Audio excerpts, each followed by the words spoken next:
Today I'm going to be talking about the Penokean orogeny again in this ongoing publication. This publication is significantly different than the original, which was Dash 1A, and even since the last time you saw it, which was in a previous, relatively recent GeoRant, which I will link to if you want to watch it. But I've already started changing and adapting this. I have looked through my samples. I have done petrographic analysis on them from the last time we were there, and I've come to some little changes and stuff like that and looked at my field notes and added my measurements into the equation here. But here's the abstract if you just want to look at it. I'm not going to read it to you verbatim. And here's the map. And the last one I hadn't updated it. I updated it here now, including a little larger area. The red one is still this map you'll see in a little bit. It's a topo map. For those of you who don't know, and if you're just tuning into this whole thing's to try to define or understand, I should say, the evolution of the Penokean orogeny. The Penokean orogeny is a circa 1.85 billion with a B year old orogeny, but it was a pretty long bit of real estate, this terrain. Now, this is Schultz and Cannon's 2000 model, a very rough adaptation of their figures. Their figures aren't much more in detail. There's just more of them. Shows more of the time there. Basically, the whole question with this here isn't really this. Our question isn't did this accrete as a terrain and did this come in after? We know it did. The Marshfield terrain has an Archean core like the Superior Craton. This does not, which kind of at least not as far as we know. And it really throws a huge wrench into Z's model, which I'll come back to in a little bit. But that's not the controversy. The controversy is this part right here, where the Niagara fault zone or continental suture is typically mapped. The funny thing about this is no one's ever found this. It's not reflective at the surface. None of the geophysical data says it's there. Nobody's ever drilled into it. It's just kind of there for convenience. Well, you might be like, well, Steve, obviously something's got to be there if this accreted to this. Yes and no. And we'll come back to that in a little bit. It depends on where this formed, because for all these models about the Pembine-Wausau terrain and its geology and how it became accreted to the Superior Craton and all this other stuff, other than Z in 2021, no one has really addressed the origin of this thing. And I think I have a working hypothesis which doesn't really contradict this as an accretion terrain. I don't want to say island arc. If I say that, it's accidental. And I'll show you why here in a minute. And here is I talk about the old models. This is Z's. And here's graphic representation of Z et al. This doesn't work. As far as we can tell, there's no Archean basement, which is this light brown here, this tannish color, in the Pembine-Wausau terrain. There is in the Marshfield, but we've pulled the tridal zircons from this, and they're a lot more in line with the Wyoming Craton or terrain, which also has an Archean core, which possibly could have split off of the Superior Craton or some other Craton before becoming reaccreted or accreted to the Superior Craton after this broke off. I did do a little model. Hopefully it'll make sense. So the more I look into this just seems like a non-starter. It's cool, and it is a good explanation, but it can't be right. It just can't. This doesn't work. So we'll shelve it for now. I don't want to say we want to completely discard it, but we'll shelve it. Here's what I've been working on. Now, many of you have seen in the last video, A to A prime. I'm going to show you this again, just going to quickly. It's for the next page. So to the northeast, to the southwest here. These haven't changed. So northeast, southwest on all of these. I have adjusted the years a little bit, and these are just generic cross-sectional views. They aren't really meant to be to scale. That's why you have approximation here, approximation. It's a general guide of the concept. It's not gospel, if you will. It's just to show you what happened. As you can see here, I have a subducting plate here leading to the Nipissing intrusions, although those are part of another dike swarm, but their orientation is completely different. So they could have been initiated by a subduction because you had a passive margin here, and when Wilson cycles complete, that's typical. Your passive margin edge ends up becoming a subduction zone. There's nothing unusual about that. Now, I'm in the camp that at 1.85 billion years ago, we had plate tectonics in full swing. There are some people that think it even started after that, but if we didn't have exact plate tectonics that we do today, it was really close. But anyway, so what did happen? You get this subduction, and as this crust is shallow dipping, this ocean crust, that's what this green is, it eventually rolls back. Well, what does that do? Well, you had slab pull going on here. You still have slab pull, but now it's going deeper. This is probably exaggerated. It probably wasn't vertical. But it goes down, and that would have changed your mantle convection. And what would happen there is, well, we could get extension. If this part coming from the southwest to the northeast isn't moving as fast as this is being subducted, you're going to get extension. What happens in extension? You could get a rift forming or an island arc, something like that. If you notice, this isn't starting very far off the coast, and that's key to my model of the reason why you don't need Niagara suture. So you get this thing and it develops, you get sediments and other lavas between, and eventually you get further extension here as you get magma upwellings and sagging of the crust. So this would not continue forever. And then you're also getting lavas from here too. I just simplifying it. And eventually that stops. It's no longer being emplaced. And you start to get subduction here. Well, that subduction starts crinkling this and forces subduction temporarily here because it's a lot closer. And as you can see, you get this is subducted. And what happens? This yellow sediments being shed from these two parts, incorporating in here is the volcanics as well. That's the gray there. This starts to become deformed and gets crumpled closer and closer. This teal is an ophiolite. This does exist. It is expressed at the surface. I have it in a different publication. And you get a compression without any major suture. The yellow sediments just kind of slowly crinkle up, and this would have been, eventually closing the ocean basin, lifting this into a mountain range before it became eroded. Now, I picked 1450 MA because something significant happened there. It's called the Wolf River event. Talk for another time. So you can see that. Okay, let's get on here. This hasn't changed much. This is just that cross section I've shown you before. You look at the last one. I'm not going to do it now, but I show you it in one piece there. Here it's in two because I have to publish this on 8.5 by 11. The nature of the beast. This has changed coming up. This is completely different than it was last time. This map is the same, but our cross sections are different. All right, now north is to the left here. So we're looking at these cross sections, and this is the one I've showed you before. However, the measurements in the field don't support this that I took last time I was there. This is a nice, simple model, but Occam's razor still has to be in conjunction with the data you collect. So whatever I collect on ground surface, I can't take Occam's razor to wish it away, if you will. And that's what this would have done, because here, this is a nice, simple anticline here and a syncline here. And it's real simple, but this can't work because I did some more measurements over here of what here is mapped as QV, but I now think it's a part of this or closely related sill, but the beds of the lava beds, dip to the south. They don't dip to the north. So this can't work. So I created this. And you might be like, well, that's not real simple, Steve. But it fits the data. And we have to go by what the data tells us, regardless if we like it or not. And as you can see, that makes a big anticline here, a smaller one, and another one.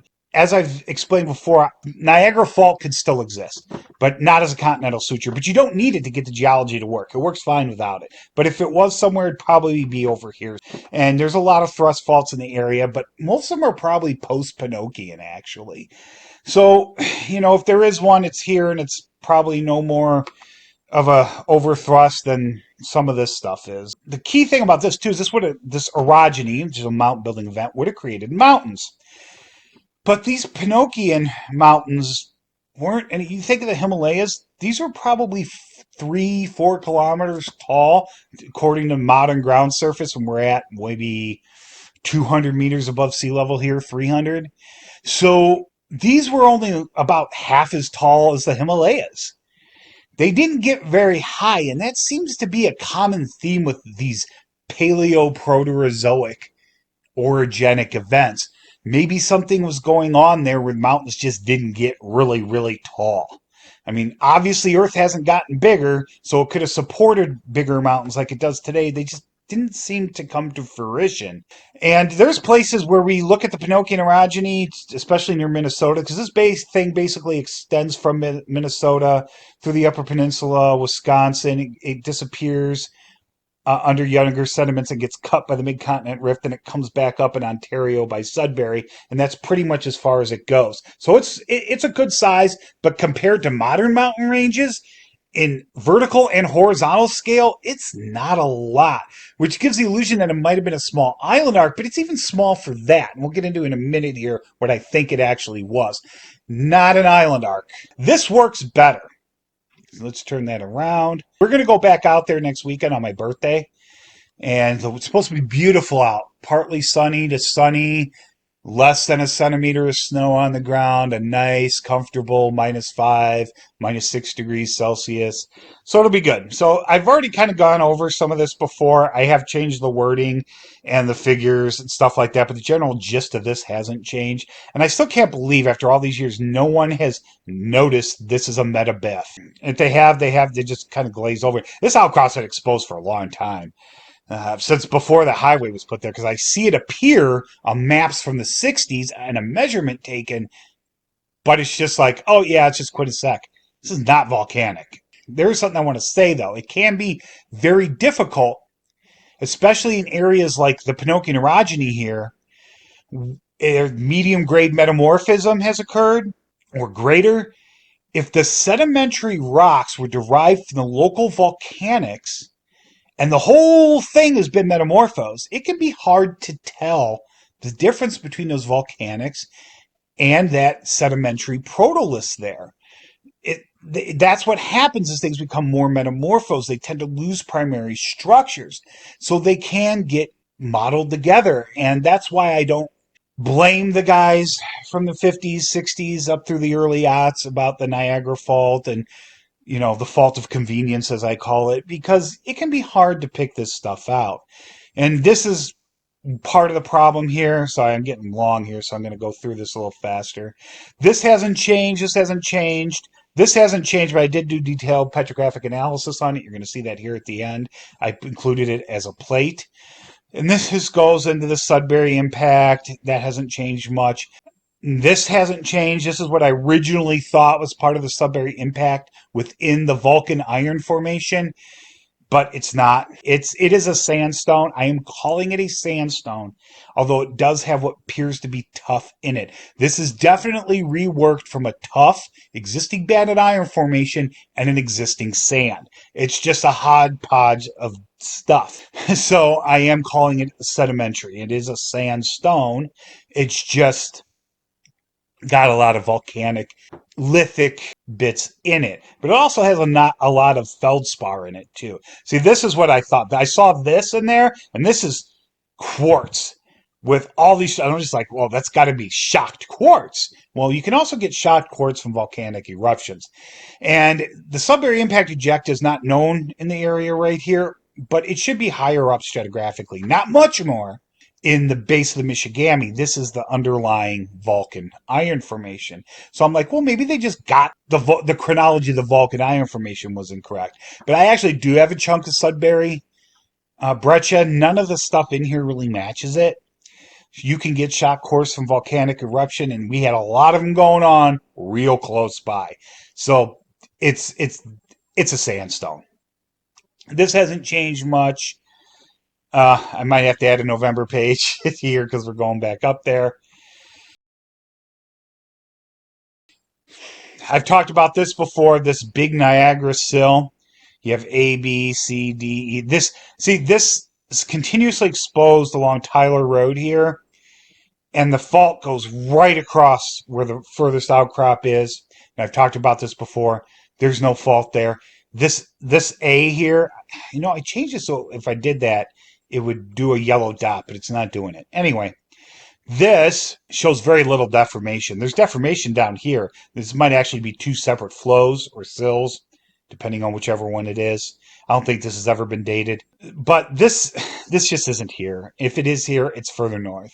It just can't be here. Because we have volcanics and sediments that are far more deformed, or folded, I should say. They're far more folded than they are here. And you'll see a picture of that in a little bit.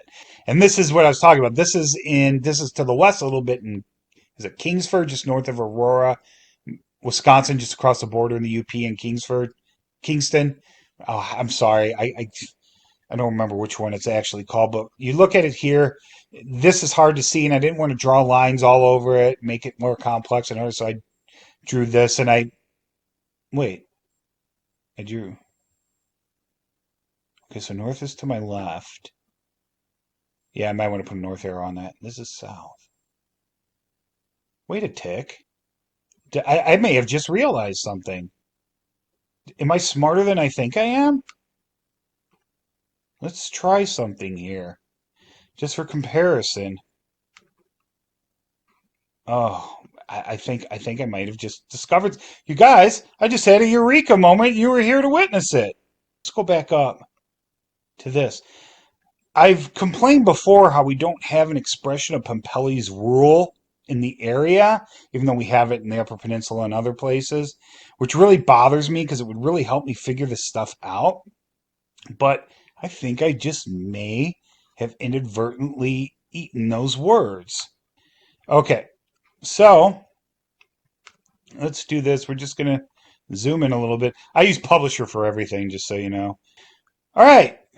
Pompellis Rule is that rule that says often on smaller scales, we have structure of the larger scale reflected in a smaller area. And this outcrop, we're talking centimeters here, so this is about a meter right here. And here you're talking kilometers. Look at this. I think we have an expression of Pompellis Rule. Right here. See that this goes like this? And it goes way up high? We have that right here. This may be absolutely correct. Now this is further west, but it's not that far west. Niagara Fault Zone supposedly 2,000 feet, or what is that, 750, 60 meters, something like that. Is that right? Yeah, I think. North of this location. And look at how highly deformed this is, yet we got stuff right near the supposed suture where it's not deformed like this. Oh, wow. Yeah. See, this part right here, it's not exact, but it's close. Let's make this a red. And let's just make this really thick. See, this part isn't that dissimilar from what's going on here. I mean, it's taller. We've got, oh, Tiberius making the screams. Yeah, that's not that far off. Wow, this may actually work really well. Tiberius, stop screaming. People are going to think you're hurt. He's screaming out the window. He sees the opossum back there, and he gets like that. He also screams for his mother. Okay, so let's move on before I just get completely sidetracked by that. Let's move on from this. This I've added. This is a completely new figure. Shows you metamorphic zones. This is a concept I have in other publications, but basically you have what's two nodes here. What are nodes? They're in simplistic terms, are bullseye metamorphic areas in perfect modeling, where you go from the outside of least metamorphism to the center, the most metamorphism. But nothing is circular in shape. They tend to be elongated and stuff like that, like these are. And here you have two that touch. Here's Iron Mountain, and down here is Kingsford. That's where this outcrop is. And I was showing you a cross section from here.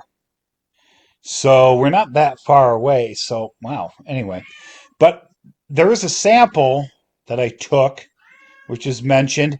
We have garnets here. Garnets are a key indicator of medium grade metamorphism. Let me see if I can find that for you real quick. These are metamorphic nodes. As you can see, the area that I was focused on is down here. You can see how the Florence node intersects with the PV node. That's what I was looking at here. All right, and garnets is what I was talking about. I did find this. This is in a previous publication available on Amazon of the Institute. Now, what you see here, garnet, is in the medium grade metamorphism zone, indicating medium grade metamorphism. Now, that's not the technical term, but it's what I usually use when talking to you guys so you understand. And as you can see, we have something called schist and phyllite here. Now, this rock has these garnets. I can't really tell which one it is. So I'm going by the garnets and other rocks in the area that do, and it's somewhere in here. It's between the phyllite and schist, lower medium grade, which translates to about right here. So middle green schist facies. And this is our continental gradient. We use mudstones as the guide for that. That rock clearly was not a mudstone, but still, this is what we use. And if you have mudstone, it's real easy. And garnets, I'd be like, oh yeah, if I have a phyllite and garnets, I know it's lower green schist or lower to middle, but this is middle, more so about right here, which tells us we had a burial depth of about 18 kilometers or so, and our temperature was about 350 C when this stuff was deformed, well within ductile ranges. All right, so I just wanted to show you that. So the garnets are indicators of that, and these are some nice ones. And I believe the protolith of this is igneous. I'd have to look again or look to where it is in here, but this is getting long as it is. Now we're getting into the origin. So we have all this data and all this plots, and I can't find this fault zone. This is how I think it originated. I think it's more of an Iceland type environment. See, Iceland, there is a paper out there, I forget exactly what it is, which suggests the Iceland hotspot actually has moved, or it's been stationary, but Greenland moved over it. Now the North American plate right at the mid-Atlantic ridge is over it, but it never formed an island before. Why not? Well, because you have the whole thing with Euler poles and plate tectonics, plates spread around what's called Euler poles. Think of it as an axis of the plate. Now, the plate isn't spherical like the planet is, but it spreads, rotates around that pole. And well, you have two Euler poles real close to each other now. So the spreading rate in the North Atlantic isn't as fast as it used to be. So that's given us time to build Iceland. And the Pembine-Wausau terrain reconstructed was probably only a tad larger than Iceland at its longest length. It looks like it could have been an Iceland type thing. Well, how did this thing evolve? Well, a long time ago, we had rifting going on here. This is the Wyoming. This is the Marshfield. So these had split, and this is just some other continental mass. This is the Superior Craton. So we had this, that was our spreading, our passive margin sequence, Huronian supergroup being deposited here. Now we're going to jump to 1880. This slow spreading is going to lead to the creation or the closing of this ocean basin and the latter side of a Wilson cycle. So now we have two Euler poles near each other, and we have this rift that formed probably behind the Marshfield terrain. So we don't have a lot of net movement here. We have a lot more subduction. So we have plate pulling. We're going to get that rifting just aggravated a little bit, and we're going to start to form an Iceland type thing right on this rift. Now, this comes into play and it helps explain something about 30 million years after this with the Sudbury impact.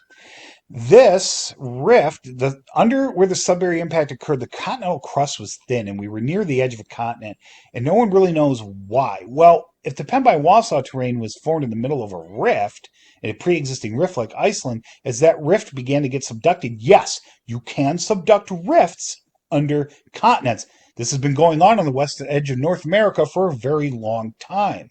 It's just odd when it happens, but you can subduct a rift. So we would get this readjustment here. You get these subduction zones as they reposition themselves, and the Wyoming craton moves off to become accreted to Superior craton. See, here I have it splitting from some other continent. Either or, I guess it doesn't matter. I don't really know, but that's not. This is about the Penokean. It's not about reconstructing Nuna. you had the marsh field here. Now you got subduction starting to form and these rifts starting to be consumed, which will lead to weird subduction going on around the rift. So you get this before everything settles, readjusts, and the rifts basically are gone. They've either been consumed, they've moved off. Oh, this should have subduction here. I need to fix that. Yeah, we need to have some subduction here. Anyway, yeah, right from here. So your rifts are you're starting to get subduction here, and that would help explain how we end up with the Yapavai accretion after the marsh field accretes. So you've got a lot going on here. And we have complex subduction zones like this near Indonesia, like that. So this kind of stuff isn't unheard of. And then this would be like almost an analog to Zealandia, if you will, or roughly something like that. And then at about 1780 million years ago, when after the Penokean has already accreted, the marsh field comes up, butts up against it. We get some residual volcanics, like we get the Amberg in place, Sandstone in place, and then the Yapavai slowly moves towards North America. And in the process, we also got this forming. This is an island arc that seems to have formed and accreted between Greenland and Quebec.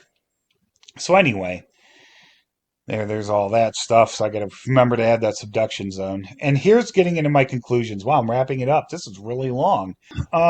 Just basically my interpretations and how I think things are going right now. I pretty much explained that to you. Here's all my references. This will be published circa January, maybe February. I'm not going to get to it because I still got to collect stuff in November. I have almost as many pages as I have references. But here's that plate I wanted to show you real quick. That sturgeon quartzite in the middle. This is what started. This kind of stuff is what actually got me thinking about all this. And Piers Gorge is perfect for this because they call the stuff in the south side there of the Niagara Falls zone quintussec. But none of this stuff is volcanic. I mean, there's some volcanics, but it's dominantly metasedimentary. And we have things like phyllite there with garnets in it. I mean, you look at this stuff and it's clearly metasedimentary. This is metasedimentary. It's not really gray wacky. It's more of a proto-quartzite. There's not a lot of fines in it. But you look at this here. This is a piece of the older Paleoproterozoic, circa, 2.3 billion, 2.4 billion year old sturgeon quartzite, which is in the area. It shows up on did I delete it? You know, I picked this from right about here. Sturgeon quartzite is, oh, it's just off of here. My bad. It's over to the east a little bit, but it's in this general area. So we're not talking about leaps and bound distances here. This could easily be incorporated into a deep ocean basin from the land surface. So we have this, and I did different positions so you can see it. This was another rock of the sample. This looks a lot like metasedimentary, and it's from the same outcrop. Now look under magnification. Here's that sturgeon quartzite, and the contact is pretty sharp. Now this has undergone some metamorphism, 350 degrees centigrade or so. This is not incorporated. This is mica that is formed, also indicating low medium grade metamorphism, muscovite in particular. And so you do see a sharp contact here. Now you may have seen some lines here that kind of look like matted hair. You see them here. Harder to see here, but they're all here, and there's some over here. This is those under magnification. They're foliations, and they're parallel or subparallel to bedding, which indicates to me that we have slaty cleavage expressive towards an axial plane. Well, Piers Gorge, since it's near bedding, and we know that cleavage can align with the axis of a syncline, it makes sense that, our axis of a syncline, nearly vertical, would be right here. Kind of like it almost is here. And these could be slightly overturned too. It's hard to tell. For those of you who have watched my video, I'll link that one too in the field when I take it and I actually collected this sample. There's a lot of tree growth and stuff like that, which bends the rock and knocks it out of place. So you got to be careful. So in some places it could be overturned. But anyway, either way, it's really close to vertical, plus or minus a few degrees either way. Now here you have a close-up of the typical lithology, and you can see there's a lot of feldspar. This looks like a quartzite, and because It's a proto quartz. It's got a lot more feldspar, not a lot of quartz, based off the scratch tests and stuff like that. Just have a tiny bit of carbonate in it too, very tiny. But here's the garnets under magnification. You see, you got this altered rock here, but you see here this they're interwoven with the rock as they are here. This red is garnet. It's not rust. So that tells us that these garnets are secondary. They formed during metamorphism. They aren't primary as clasts. So anyway, I could take you through it. I think that's it. Sorry for that really long one. If you have any questions or comments, please leave them below, and I hope you learned something.